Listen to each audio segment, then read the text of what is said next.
y estoy a punto de entrar en la palabra para el día de hoy, pero quiero que me acompañen en oración, por favor. Padre, en el nombre de Jesús, nombre que es sobre todo nombre, Padre, a ti que cantábamos, Jesús, y adorábamos tu nombre y reconocíamos lo poderoso y lo influente y lo trascendental que es tu nombre. Señor, te celebramos, Dios. Tu pueblo se reúne en este lugar, en esta mañana, a adorar y bendecir tu nombre y a escuchar tu voz y a escuchar tu dirección, Padre. Yo te doy gracias, Señor, por tu presencia manifiesta en esta casa, Señor. Yo te doy gracias, Señor, por lo que tú estás haciendo desde que antes que el servicio comenzara y por lo que tú vas a continuar haciendo aún luego de predicar la palabra, Padre. Hablamos tiempo de renovación, hablamos tiempo de transformación, hablamos tiempo de autoridad, Padre Santo. Hablamos tiempo de redención y de salvación, de multiplicación, Padre, y de sanidad, Señor. Yo te doy gracias, Señor, y reconocemos que no somos nada sin ti, Señor, y en el nombre de Jesús humildemente te pido que me utilices una vez más.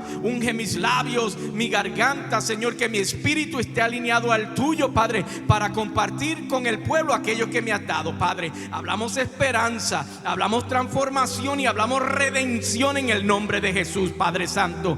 Te celebramos, Señor, y declaramos salvación para aquellos, Señor, que no han venido a tu encuentro o aquellos que se han apartado de ti, Señor, y hablamos libertad para aquellos que el enemigo quiere cautivar. En el nombre de Jesús te reprendemos y te echamos fuera. Declaramos vida y vida en abundancia, tal como recita la palabra. Yo te doy gracias, Señor, por este día, en el nombre poderoso de Jesús. Amén y amén. Hace muchos años, digo hace muchos años, ¿verdad? Pero el tiempo pasa. Dice una canción por ahí, no se detiene, ¿verdad? Amén. Apágueme el de acá. Ya está apagado. Problemas técnicos que solo pasan en vivo. Nosotros, y digo nosotros, mi familia, mis papás estaban de visita acá hace muchos años. De hecho están aquí está también mi hermana, y tenemos amigos y familia desde Maryland que está aquí con nosotros en el día de hoy. Estábamos aquí, ellos estaban de visita y nosotros decidimos ir al zoológico de Ashboro, ¿verdad? ¿Cuántos han tenido la oportunidad de ir al zoológico de Ashboro? Si no ha tenido la oportunidad, debería de hacerlo. Es un lugar muy, muy bonito. Y yo recuerdo que Ian era muy pequeño todavía. Y yo recuerdo que estábamos viendo los distintos pabellones. Usted sabe que eso se divide por continente, y llegamos al pabellón que se encontraba un mariposario, ¿verdad?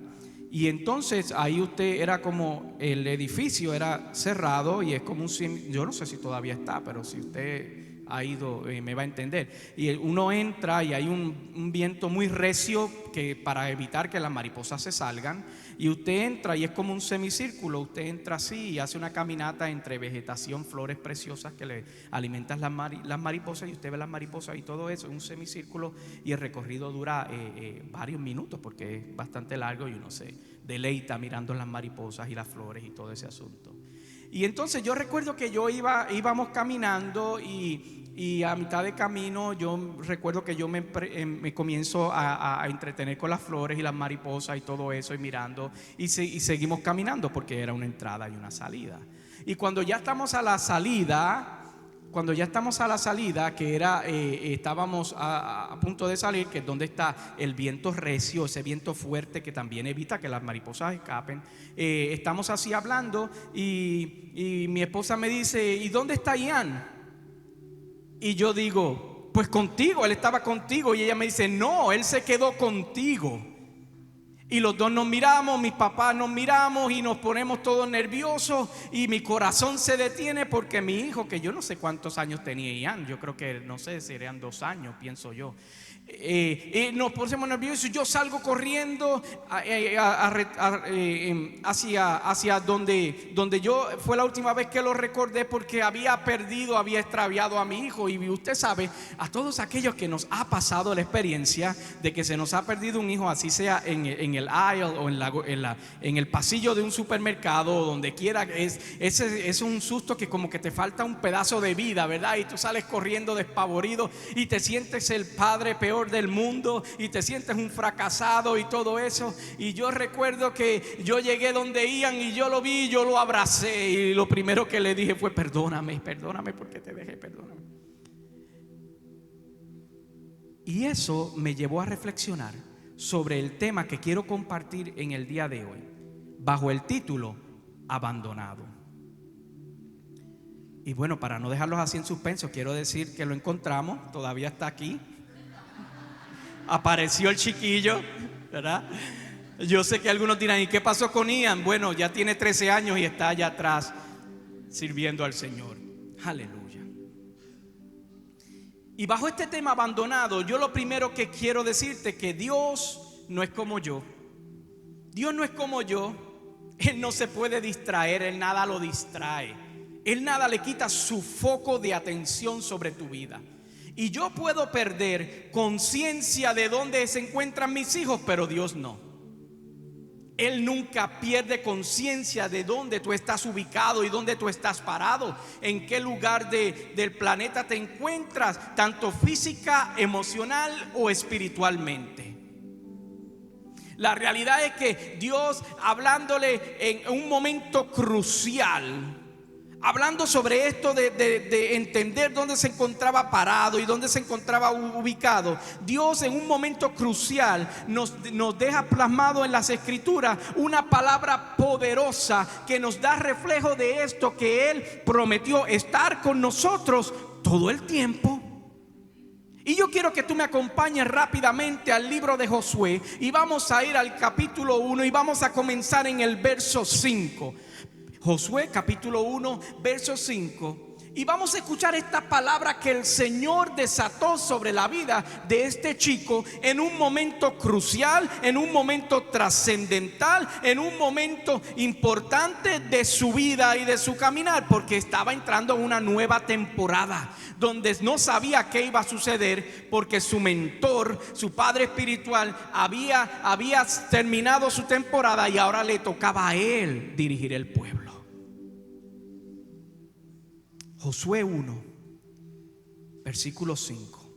Y leemos en el nombre del Padre, del Hijo y del Espíritu Santo. Y la iglesia dice: durante todos los días de tu vida, nadie será capaz de enfrentarse a ti. Así como estuve con Moisés, también estaré contigo. No te dejaré ni te abandonaré. Luego continúa el verso 6 diciendo: sé fuerte y ¿qué? Sé fuerte y valiente, porque tú harás que este pueblo herede la tierra que les prometí a sus antepasados.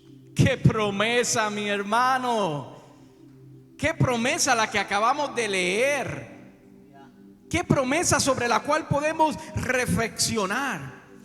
Y algunos pueden decir: bueno, lo que pasa es que eso fue para Josué y su momento y su temporada. Pero yo te quiero llevar rápidamente al Nuevo Testamento y a leerte y que leamos juntos lo que Jesús dijo sobre esta experiencia similar, pero esta vez te aplica a ti. Jesús dijo en Mateo 28:20, en una porción de ese versículo, dice: estaré con ustedes siempre hasta el fin del mundo. Esa es la promesa que nos hizo Jesús: estaré con ustedes siempre hasta el fin del mundo. Josué, volviendo allá al libro de Josué, operaba al amparo de la promesa que le había hecho el Señor. Por eso él no tenía ningún tipo de miedo a enfrentarse a cualquier ejército, por más temible que pareciese o por imposible que pareciese la tarea. Él no tenía miedo, porque Dios le había dicho y le había prometido que iba a estar con él y que le iba a dar la victoria, no importando cuál era el reto que él se estaba enfrentando, ya fuese un enemigo o un pueblo terco. No importando cuál fuese su reto, Dios le había dicho: yo voy a estar contigo todos los días de tu vida. Por eso Por eso Josué no tenía miedo de ir a enfrentarse, como te digo, a cualquier ejército, a todo lo que se le imponía de frente. Él lo enfrentaba, a todo lo que obstaculizaba la misión que Dios le había dado en su vida. Él lo enfrentaba. Él hacía esto porque tenía una promesa depositada en él, una promesa similar a la que tú tienes depositada en tu vida. Es una promesa similar a la que tú y yo tenemos, mis amados, por la cual nosotros vivimos y por la cual nosotros llegamos a adorar al Señor. Yo te tengo que preguntar en esta mañana: ¿cuántos de en este lugar, en esta casa, y probablemente que nos ven a través de los medios sociales, saben y creen que Dios les ha prometido estar con ustedes hasta el fin? Y si no lo sabías o lo desconocías, te lo acabo de leer, lo que dice el Evangelio según Mateo, esa promesa plasmada en las Escrituras que te corresponde a ti y a tu vida. Y ya que tenemos el fundamento y entendemos que Dios nos ha prometido que va a estar con nosotros hasta el fin, y Dios le prometió a Josué en un momento de su vida, al comienzo de su temporada, de su ministerio, de que estuvo dirigiendo al pueblo, le prometió que iba a estar con él, y nadie de que se le hiciese de frente y nadie que lo enfrentase lo iba a poder vencer. Yo quiero que vayamos a un encuentro que tuvo Josué exactamente luego de tener la mayor victoria que registra las Escrituras en el ministerio o en la vida de Josué, cuando se enfrentó a Jericó. Y la Biblia relata que las murallas de Jericó protegían la ciudad, protegían las murallas eran tan grandes que incluso carros podían estar custodiando las murallas. Vivía gente en las murallas de tan grandes que era. Y la Biblia relata cómo ellos fueron y rodearon esa muralla, cómo la conquistaron con tan solo obedecer, marchar, adorar y luego gritar. Lograron derribar el obstáculo más grande que impedía que ellos pudiesen apropiarse de esa ciudad que Dios le había dicho: es necesario que la conquisten. Te voy a llevar al punto exactamente después de esa gran victoria. Quiero que me acompañes ahí mismo en el libro de Josué, pero esta vez en el capítulo 7, por favor. Y vamos a comenzar rápidamente en el versículo 2. Josué capítulo 7 y verso 2. La palabra lee de la siguiente manera: Josué envió a unos hombres de Jericó hacia Ai, lugar cercano a Bet-Aven, frente a Betel, y les dijo: vayan a explorar la tierra. Fueron pues a explorar la ciudad de Ai. Verso 3. Poco después regresaron y le dieron la siguiente informe a Josué: no es necesario que todo el pueblo vaya a la batalla. 2 o 3 mil soldados serán suficientes para que tomemos a Ai. Esa población tiene muy pocos hombres y no hay necesidad de cansar todo el pueblo. Registra la Biblia. En el versículo 4 continuamos leyendo: por esa razón solo fueron a la batalla 3,000 soldados, pero los de Ai, los que derrotaron. Verso 5. El ejército israelita sufrió 36 bajas y fue perseguido desde la puerta de la ciudad hasta las canteras. Allí, en una pendiente, fueron vencidos. Como resultado, todo el pueblo se acobardó y se llenó de miedo. ¿Qué fue lo que sucedió? ¿Por qué fueron abandonados? ¿Qué pasó con la promesa que Dios le había hecho a Josué? Te la acabo de leer. Le prometió que nadie que se enfrentase a él iba a poder vencerlo. Y la Biblia me registra aquí que acababan de sufrir una derrota con un pueblo significativamente menor al que acababan de conquistar en el capítulo anterior. Se sentían abandonados, se llenaron de mucho miedo. ¿Alguna vez te has sentido abandonado por el Señor? ¿Alguna vez te has sentido que la mano del Señor ya no está sobre tu vida? ¿Has sentido que lo que Dios te ha prometido no se está cumpliendo? Y entonces uno entra en la disyuntiva. Es más, se supone que Él no mienta. Se supone que Él no mienta. Te lo pruebo por las escrituras. Vamos a Números, capítulo 23 y verso 19. Dice de la siguiente manera: Dios no es un simple mortal para mentir y cambiar de parecer. ¿Acaso no cumple lo que promete, ni lleva a cabo lo que dice? ¿Se equivocó la Biblia? Te pregunto.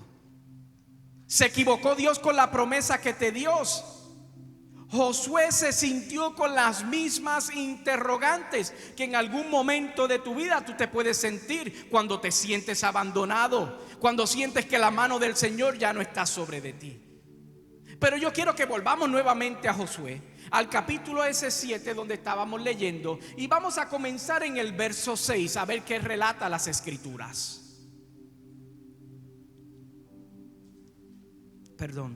Ante esto, dice la escritura, Josué se rasgó las vestiduras y se postró con rostro en tierra ante el arca del pacto del Señor. Lo acompañaban los jefes de Israel, quienes también mostraban su dolor y estaban consternados. Entonces la Biblia continúa diciendo que Josué le reclamó a Dios: Señor y Dios, ¿por qué hiciste que este pueblo cruzara el Jordán y luego lo entregaste en manos de los amorreos para que los destruyeran? Mejor nos hubiéramos quedado al otro lado del río. Dime, Señor, ¿qué puedo decir ahora que Israel ha huido de sus enemigos? Se sentía abandonado. Estaba confundido porque Dios le acababa de hacer una promesa que nadie que se le hiciese de frente iba a poder vencerlo. No entendía y decía, pero ¿qué pasó? ¿Se equivocó Dios? ¿Cómo tú en algún momento puede ser que te pares y te dices, se equivocó Dios? Me mintió Dios. Pero la Biblia continúa relatando específicamente en el versículo 10 lo siguiente: y el Señor le contestó: levántate, ¿qué haces ahí postrado?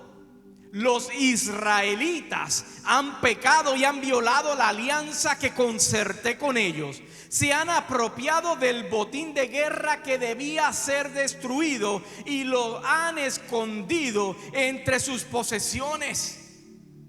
Y yo quiero decirte en esta mañana: ten mucho cuidado con los botines que andas en tu vida, que Dios ya te dijo que no son compatibles con tu relación con Él.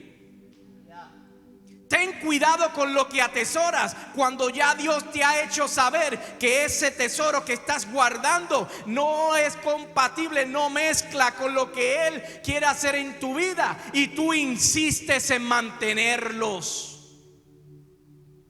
El verso 12 continúa relatando: por eso los israelitas no podrán hacerle frente a sus enemigos, sino que tendrán que huir de sus adversarios. Ellos mismos se acarrearon su destrucción. Y si no destruyen ese botín que está en medio de ustedes, yo no seguiré a su lado. No es que Dios nos ha abandonado. No es que Dios te ha abandonado. Es que tienes unas cosas en medio de tu vida que tienes que destruir.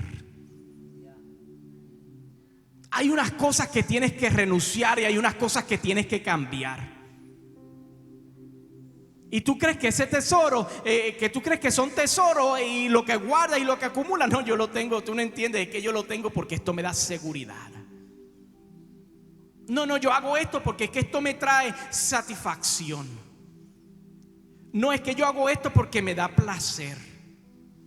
No es que yo hago esto porque esto es lo que me hace sentir bien, me hace sentir rico.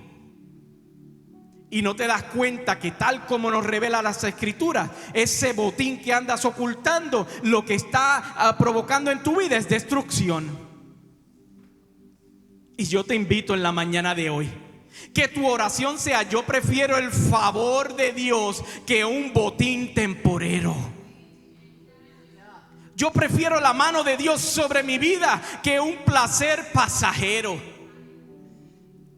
Yo prefiero el favor y la gracia de Dios y que me dirija todos los días y que yo tenga una relación cercana a Él, que aquello que puede ser efímero o puede durar un poco tiempo.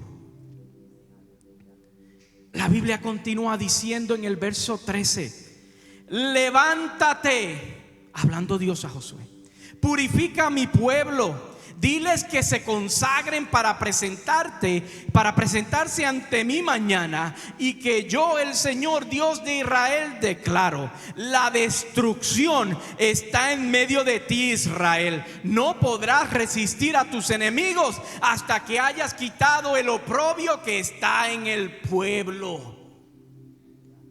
El problema no era Dios. El problema no es que Dios mintió. El problema fue que olvidaron aquello que activaba la promesa de la protección de Dios. Lo olvidaron. ¿Y saben lo que activa la gracia y el favor de Dios sobre tu vida? La obediencia y la separación. Por eso la Biblia nos dice que sin santidad nadie puede ver al Señor. No se puede. La obediencia y la separación es necesaria. Por eso el Señor nos confronta. Yo quiero que volvamos allá a esa promesa que el Señor le hizo a Josué, porque salté un versículo, el verso 7, y yo quiero que volvamos, porque el 6 decía: mira, dale para adelante, que todos los que se enfrenten ante ti van a ser destruidos. Pero es necesario que reflexionemos sobre el versículo 7, porque a veces agarramos parte de la promesa y se nos olvida lo que Dios requiere de nosotros. El verso 7 lee de la siguiente manera: solo te pido que tengas mucho valor y firmeza para obedecer toda la ley que mi siervo Moisés te ordenó. No te apartes de ella para nada, solo así tendrás éxito donde quiera que vayas. Se lo dijo: ¿quieres tener victoria? ¿Quieres tener éxito? Yo te la doy.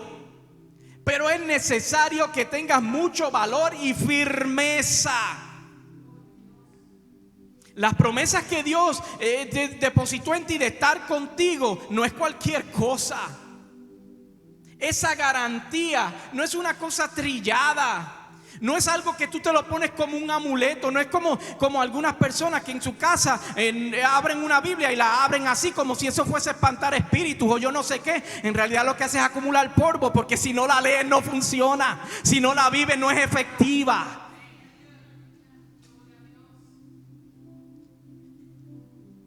Las promesas de Dios no son un amuleto.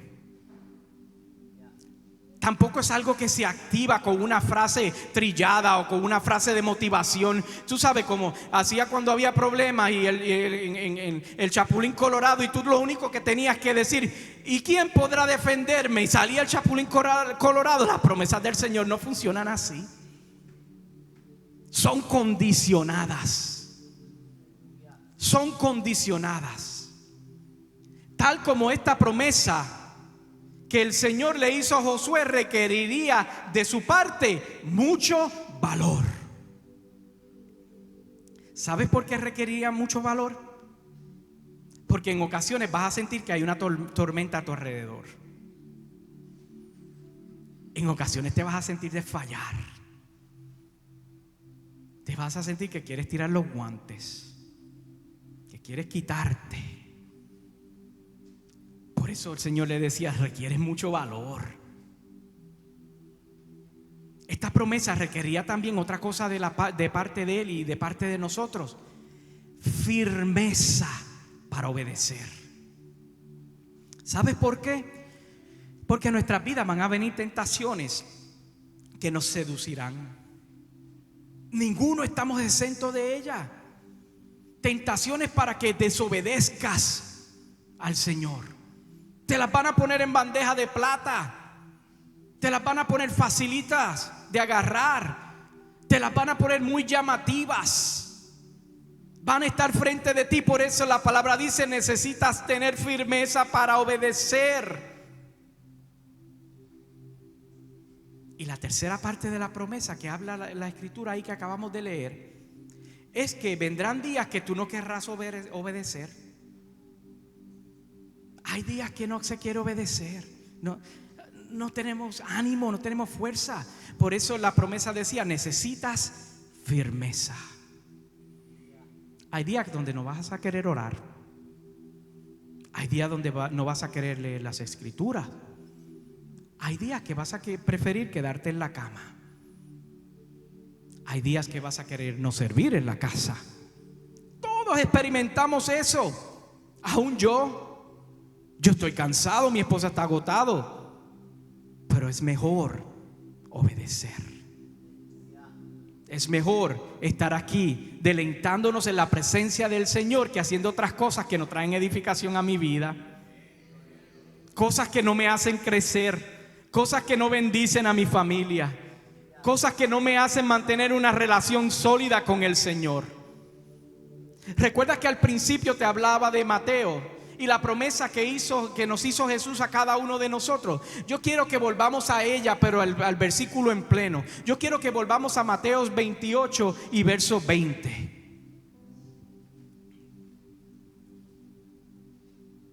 Aleluya, santo eres Dios.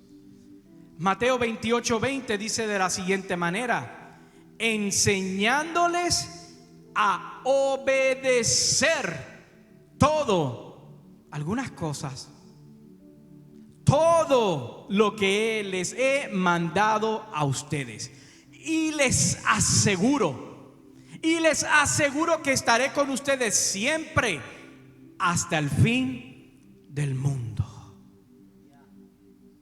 Para que Dios esté presente en tu vida, tienes que obedecer.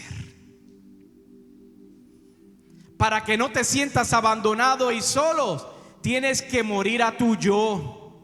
Tienes que renunciar a tu yo. Miren, mis hermanos, si Jesús dejó su lugar para restablecer la relación con el Padre y acercarnos al Padre, ¿cómo es que algunos piensan que no tienen que dejar nada? Yo razono con esto y yo digo: ¿cómo las personas piensan que pueden tener una relación con Dios y seguir viviendo de la pasada manera? ¿Cómo puedes seguir pensar que puedes vivir de la misma manera, vivir una vida de las cosas que te separaron de Dios y decir: no, es que Dios me ama, Dios conoce mi corazón y es que Dios entiende cómo soy? No hay compatibilidad. Sí, Dios entiende cómo tú eres. Lo que te está diciendo, no eres firme y no estás creyendo lo que estoy diciendo y no estás dispuesto a morir por mí. Y fíjate que el Señor no te está pidiendo una muerte física. Y como te he dicho en otras ocasiones, lo que el Señor espera de ti, esa muerte o esas cosas que tú tienes que renunciar, esas cosas que tú tienes que dejar, lo único que van a provocar en tu vida es que tú crezcas y que tú seas más bendecido y que el favor y la gracia del Señor se multipliquen en su vida. Yo no entiendo cómo las personas no entienden esto. ¿Qué parte no están captando? Que cuando yo renuncio a mi yo, cuando yo le digo no a mi carne, no a mis tentaciones, en realidad lo que le estoy diciendo es sí a Dios y sí a tu gracia y sí a tu favor, y Él se encarga del resto. Soy bendecido porque he estado dispuesto a decirle sí a Cristo. Y no me refiero de la parte económica. Sí, la parte económica también es una consecuencia, pero esa no es mi prioridad. Mi prioridad es que mi familia esté íntegra y que mi casa esté fundada sobre el amor. Sí tenemos diferencias y yo les he explicado a ustedes, yo no entiendo por qué, porque yo no sé cómo la pastora se molesta a veces conmigo, no entiendo. Nunca he entendido esa parte, llevo 15 años tratando de entender eso, porque ustedes saben que, ¿verdad? Ustedes saben. Y no se trata de que no van a haber momentos difíciles. No se trata de que van a haber momentos que nos van a sacudir.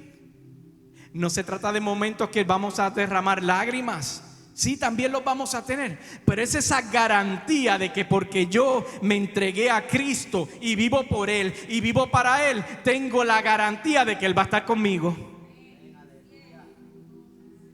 ¿Ves que hace un rato te hablaba de que las promesas del Señor no son cosas trilladas? No son cosas que tú pones en un bumper sticker. o que pones en tu estatus de Facebook. No. Se trata de algo más profundo que eso. Se trata de que hay una demanda sobre nuestras vidas que debemos de obedecer y de morir a nuestro yo.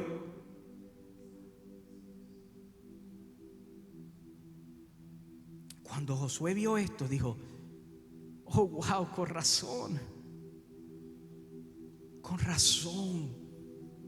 Si es que Dios me lo dijo, que teníamos que obedecer para nosotros obtener la victoria.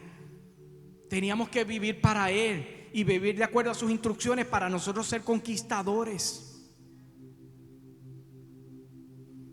El relato bíblico revela que ellos se extirparon de entre ellos aquel botín que aquella familia había traído, que no pertenecía al plan de Dios. Y usted lo puede leer en su casa. Pero yo te tengo que preguntar en esta mañana, y estoy concluyendo: ¿cómo va a ser el relato de tu vida a partir de hoy? ¿Estás tú dispuesto a renunciar a aquello que guardas como un tesoro y que Dios te dice una y otra vez no pertenece a nuestra relación? No es compatible con nuestra relación. O por el contrario, estás dispuesto a activarte y a creerle a Dios por encima de todo y comenzar a vivir, aunque te cueste, aunque te duela, aunque al principio sea incómodo, pero estás dispuesto a activarte y creerle a Dios por encima de todo y comenzar a creer y a vivir una relación con el Señor de tal forma que no te sientas abandonado, que no te sientas separado. Puestos de pies.